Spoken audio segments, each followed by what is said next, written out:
जय हिंद। स्वागत है आपके अपने चैनल शिव क्लासेस पर। आज के इस क्लास में बायोलॉजी का जो है जीव जीव विज्ञान की शाखाएं को पढ़ेंगे, ब्रांचेज ऑफ बायोलॉजी। चलिए क्लास को शुरू करते हैं। हमारा आपको दिख रहा होगा बायोलॉजी, जीव विज्ञान जिसे कहते हैं, बायोलॉजी जिसे कहते हैं। और पहला हमारा जीव विज्ञान की शाखाएं, ब्रांचेज ऑफ बायोलॉजी के बारे में बात करेंगे।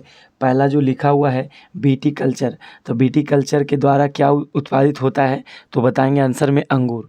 अगला जो है लिखा हुआ है जेरोंटोलॉजी। जेरोंटोलॉजी के अंतर्गत वृद्धावस्था एवं आयु वृद्धि के प्रभाव का अध्ययन किया जाता है, इस बात को ध्यान रखिएगा। और बर्मी कल्चर, बर्मी कल्चर में कौन सा कीट प्रयुक्त होता है तो बताएंगे ऑप्शन केचुआ।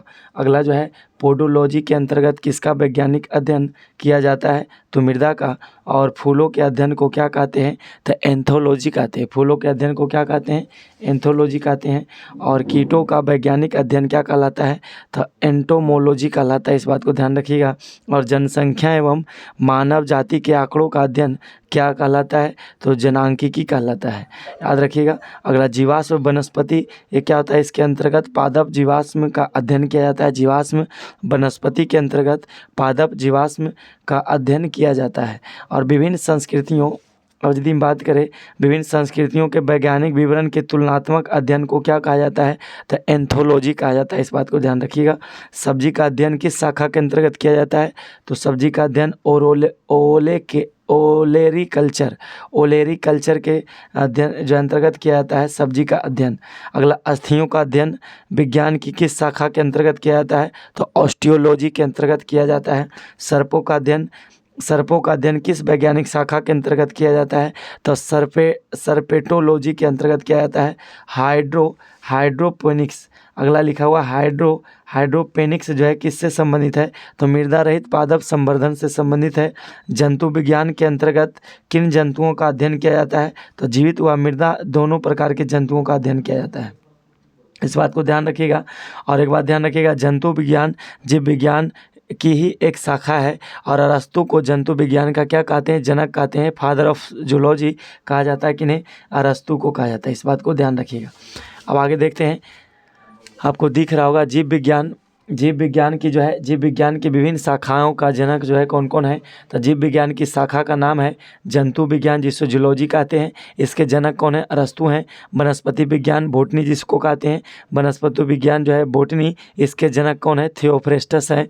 और सूक्ष्म विज्ञान माइक्रोबायोलॉजी एंटोनी लिवेनहॉक हैं, एंटोनी वॉन लिवेनहॉक हैं। और जीवाणु विज्ञान, जीवाणु ने लुई पास्चर हैं इसका जनक। और प्रतिरक्षा विज्ञान के जनक एडवर्ड जेनर। और वर्गीकी अथवा वर्गीकी विज्ञान के जनक कैरोलस लिनियस हैं। और रुधिर परिसंचरण तंत्र ब्लड सर्कुलेशन सिस्टम के जनक कौन है विलियम हार्वे हैं, इस बात को ध्यान रखिएगा। और कोशिका विज्ञान साइटोलॉजी के जनक कौन है रॉबर्ट हुक हैं। और उत्परिवर्तन के जनक कौन है ह्यूगो डी व्रीज हैं। कवक विज्ञान जो है हेनरिच एंटन डीडबेरी है। पादप शरीर क्रिया विज्ञान के जनक कौन है तो स्टीफन हेल्स है। और आधुनिक वनस्पति विज्ञान के जनक कौन है कैरोलस लिनियस है। रुधिर वर्ग ब्लड ग्रुप के जनक कौन है कार्ल लैंडस्टीनर है, इस बात को ध्यान रखिएगा।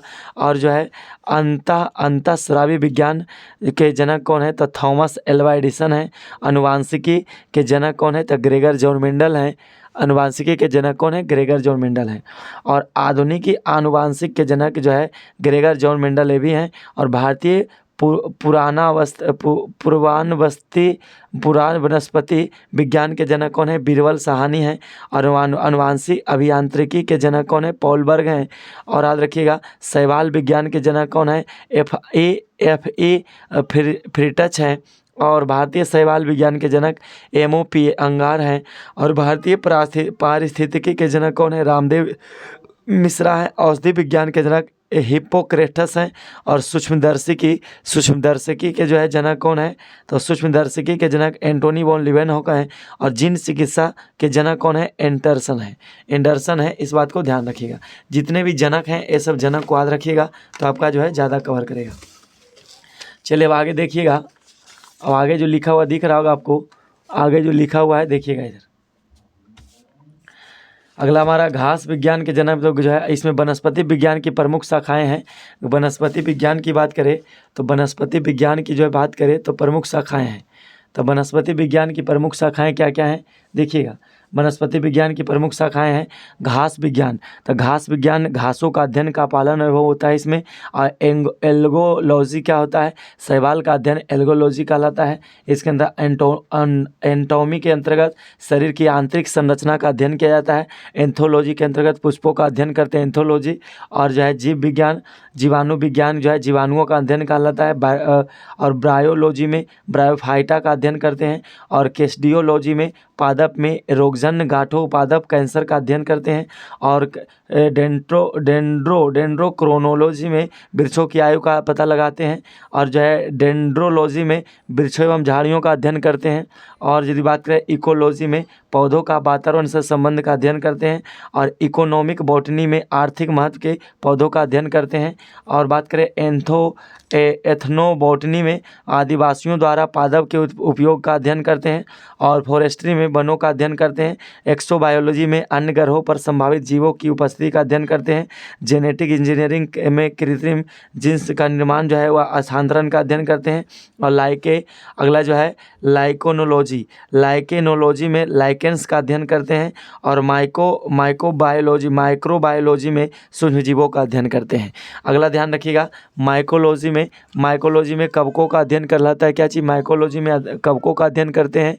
माइकोलॉजी में कवकों का अध्ययन करते हैं। और प्लाज्मोलॉजी में माइकोप्लाज्मा का वैज्ञानिक अध्ययन करते हैं। और निमेटोलॉजी में निमेटोड्स का पादपों के साथ संबंध का अध्ययन है। और पेलियोबोटनी में क्या है, पादप जीवाश्मों का अध्ययन। और पेलियोनोलॉजी में परागणों का अध्ययन करते हैं। पैथोलॉजी में पादप रोगों का उपचार का अध्ययन करते हैं। और जो है अब देखा जाए तो इसमें पैरासिटोलॉजी में पोषक तथा परजीवियों का संबंध का अध्ययन करते हैं।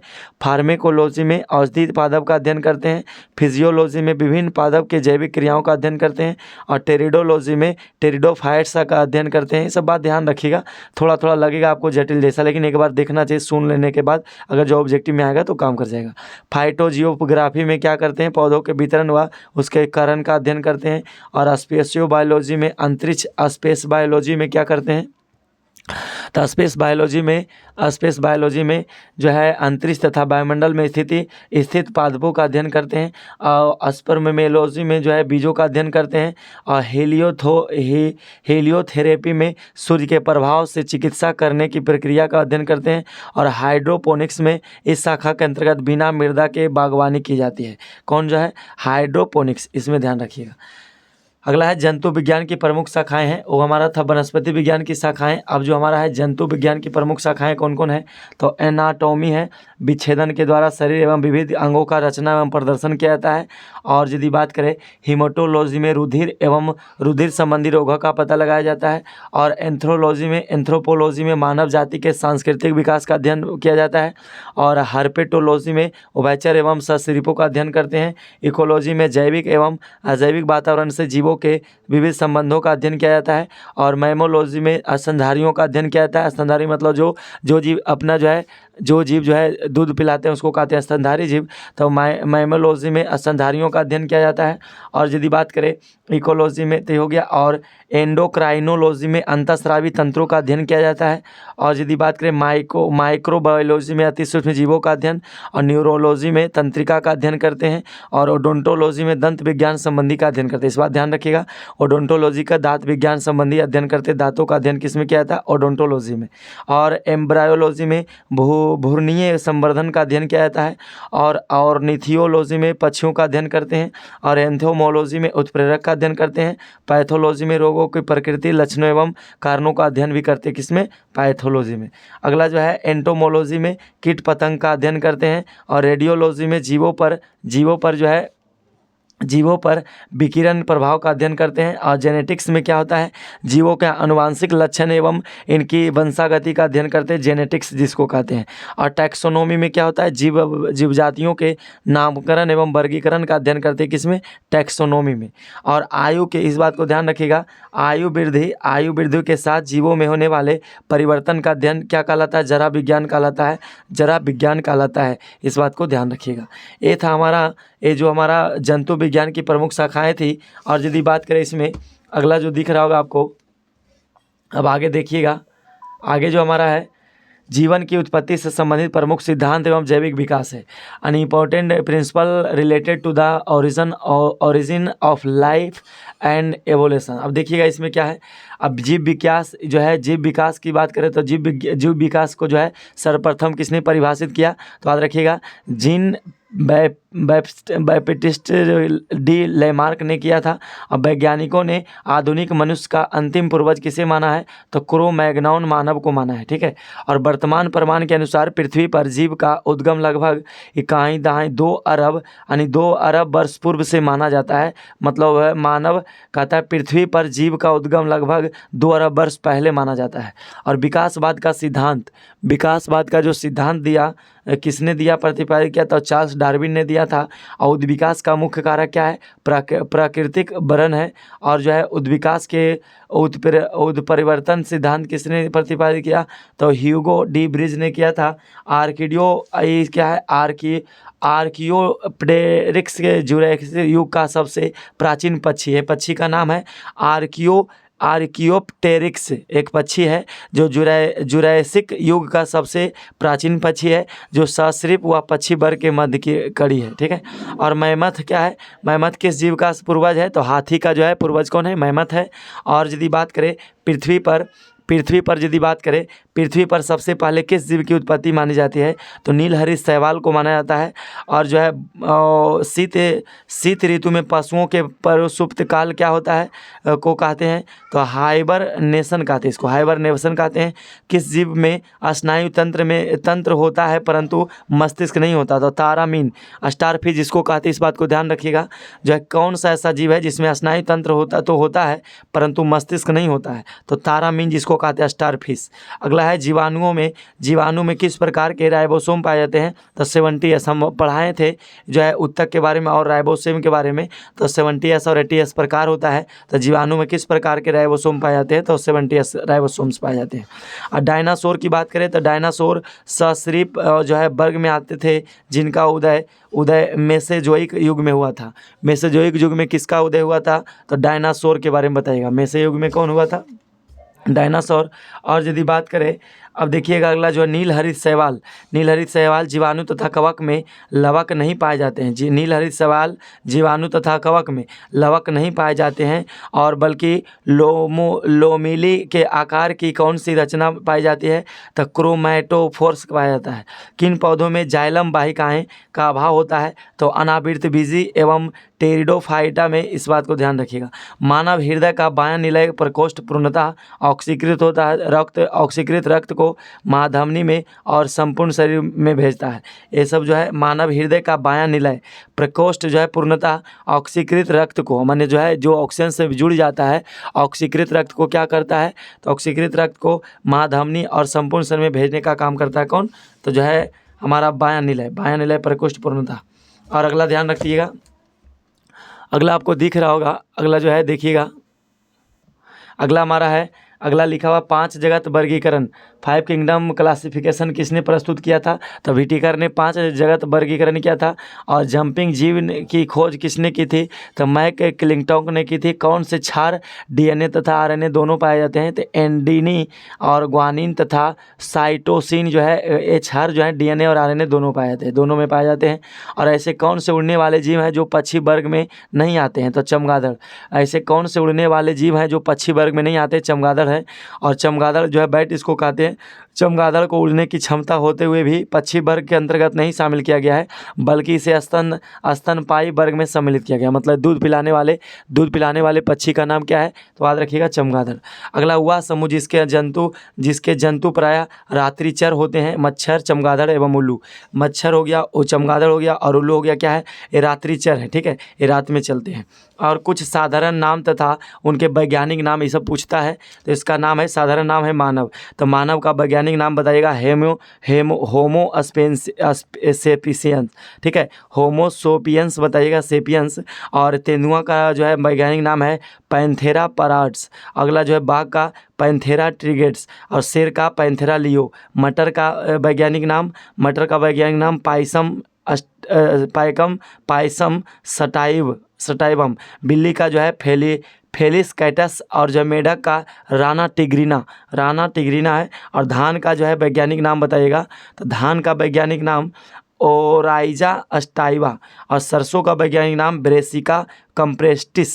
अगला, चना का रासायनिक नाम सीसर एरिएटिनम, और गेहूं का रासायनिक नाम ट्रिटिकम अस्टिबम, और गाय का जो है बॉस इंडिकस, आम का है मैगीफेरा इंडिका। प्रकाश संश्लेषण की प्रकाशिक एवं अप्रकाशिक अभिक्रिया क्लोरोप्लास्ट में कहाँ संपन्न होती है, तो बताइएगा क्रमशः ग्रेना एवं अस्ट्रोमा में संपन्न होती है। मोलस्का संघ के कुछ जंतुओं में नील या हरे रंग का जो रक्त किसके कारण होता है, तो हेमियोसाइनिन के कारण होता है। कौन सा रंग, तो नीले या हरे रंग का जो है उसका खून होता है। तो मोलस्का संघ के जो भी जंतु होते हैं उनमें जो है हरे या नीले रंग का पाया जाएगा, तो हेमियोसाइनिन के कारण होता है। ठीक है, इस बात को ध्यान रखिएगा। चलिए अगला देखिएगा, अगला क्वेश्चन जो है आगे देख लेते हैं कुछ क्वेश्चन को। अगला जो क्वेश्चन लिखा हुआ है आपको दिख रहा होगा, क्वेश्चन देखिएगा।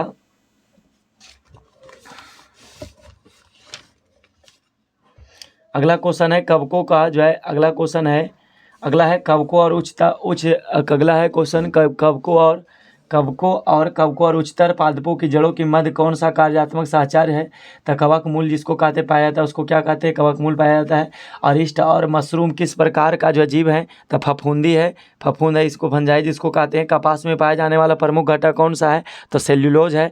लाइकेन किससे निर्मित होते हैं, तब कवकों एवं शैवालों से होते हैं। और जीवन चक्र की दृष्टि से पौधों का सबसे महत्वपूर्ण अंग कौन सा होता है, तो पुष्प होता है। क्लोरोफिल के निर्माण में कौन सा तत्व महत्वपूर्ण होता है, तो मैग्नीशियम होता है। mg याद रखिएगा, ये सब बात ध्यान रखिएगा। अधिकांश कीट किसके द्वारा श्वसन करते हैं, तो बातक तंत्र जो है ट्रैकिया द्वारा करते हैं। अधिकांश कीट किसके द्वारा श्वसन करते हैं, तो ट्रैकिया द्वारा।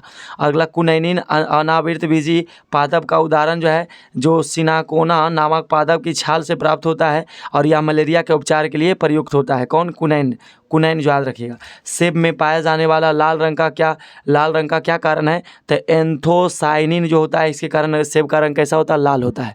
और अगला ध्यान रखिए, टमाटर में लाल रंग किसके कारण उपस्थित होता है, तो लाइकोपीन की उपस्थिति के कारण क्या होता है, टमाटर का रंग कैसा होता है, लाल होता है।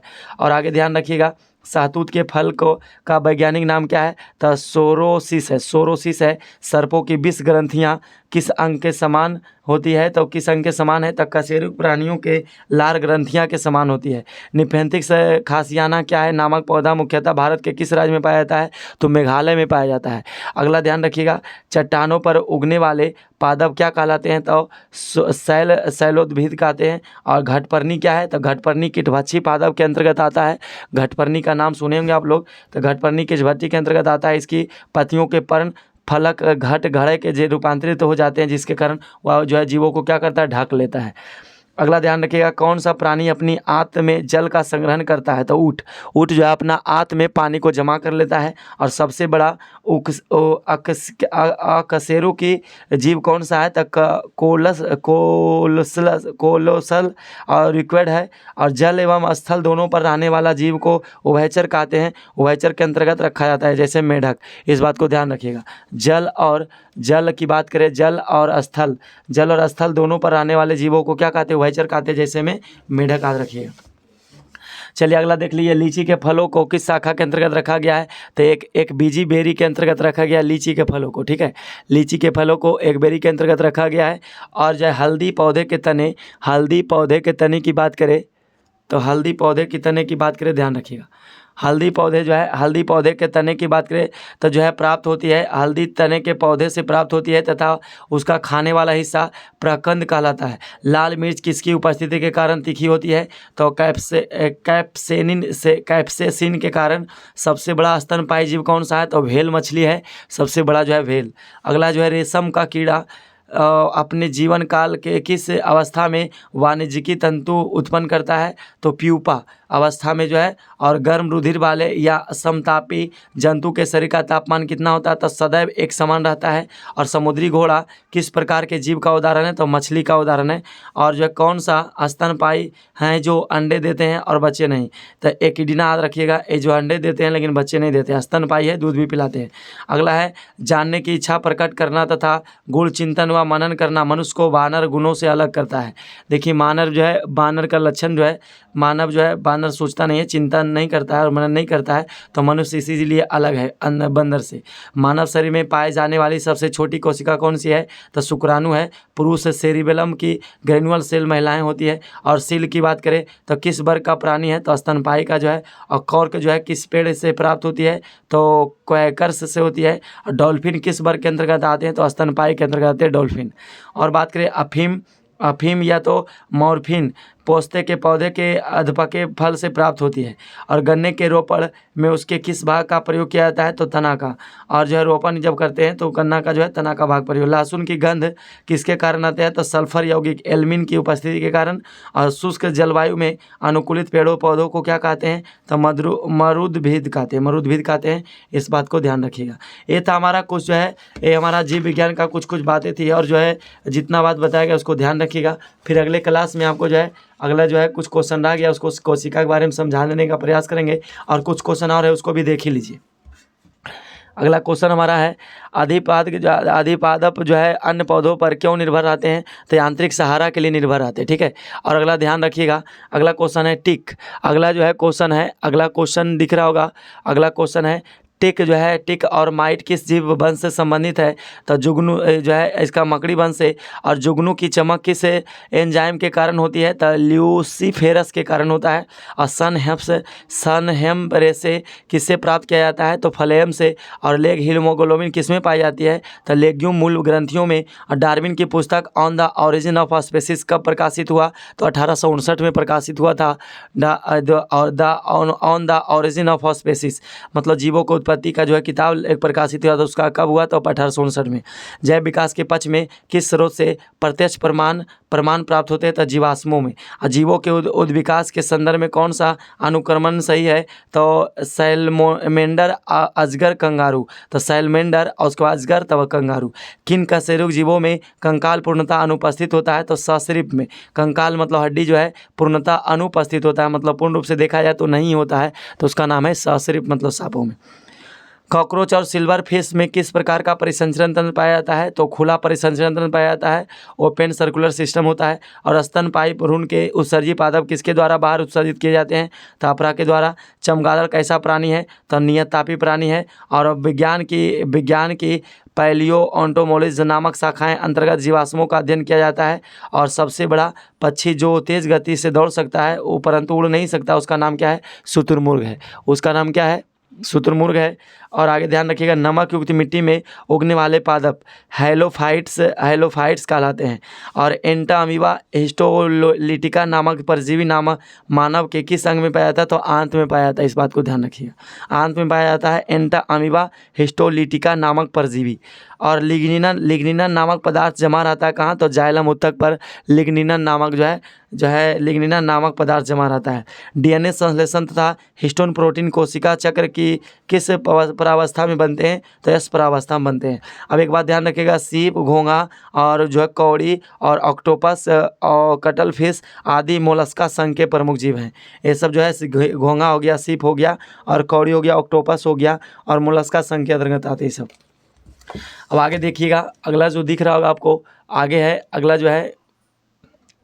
अगला हमारा है डूबने से हुई मृत्यु का पता लगाने में किस जीव का महत्व है? तो डाइटम का। पपीते का पीला किस कारण होता है? तो कैरिका जैंथियम की उपस्थिति के कारण होता है। पौधे के किस भाग में से हल्दी प्राप्त होती है? तो तना से।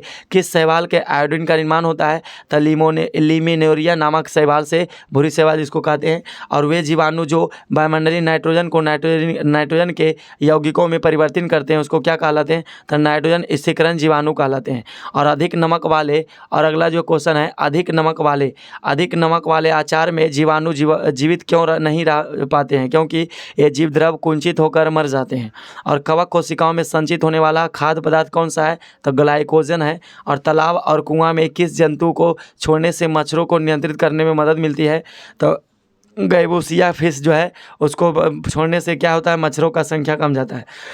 अगला है फिश फेनॉल ए और क्या है तो खाद्य संवेटन सामग्री विकास के लिए प्रयोग में लाया जाने वाला रसायन है। और मृदा के प्रयोग के बिना केवल जल एवं खनिज की सहायता से पौधे उगाने की विधि को क्या कहते हैं? हाइड्रोपोनिक्स कहा जाता है। और प्रतिजैविक मुख्यतः किससे प्राप्त किया जाते हैं? तो जीवाणुओं से प्रतिजैविक प्राप्त किए जाते हैं। अयिष्ट कोशिकाओं में कौन सा मुख्य विकर उपस्थित होता है? तो जाइमेस होता है। जब एक ही जीन दो या दो से अधिक भिन्न भिन्न लक्षणों को एक साथ नियंत्रित करती है तो इसे क्या कहा जाता है? तो इसे बहुप्रभाविकता का नियम कहा जाता है। क्यूनिन अथवा कुनैन किसकी छाल से प्राप्त किया जाता है? तो सिनकोना की जो है, जिसका उपयोग कहाँ करते हैं? हम बताए थे मलेरिया में करते हैं।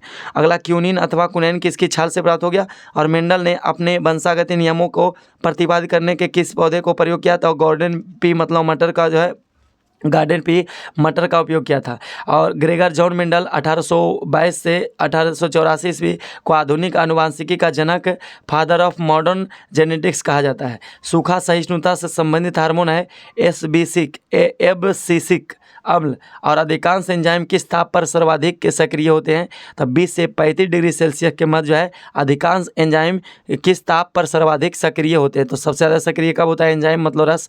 तो जो है 20 से 35 डिग्री सेल्सियस के मध्य। इस बात को ध्यान रखिएगा। फिर मिलते हैं अगले क्लास में। सभी को जय हिंद, बाय।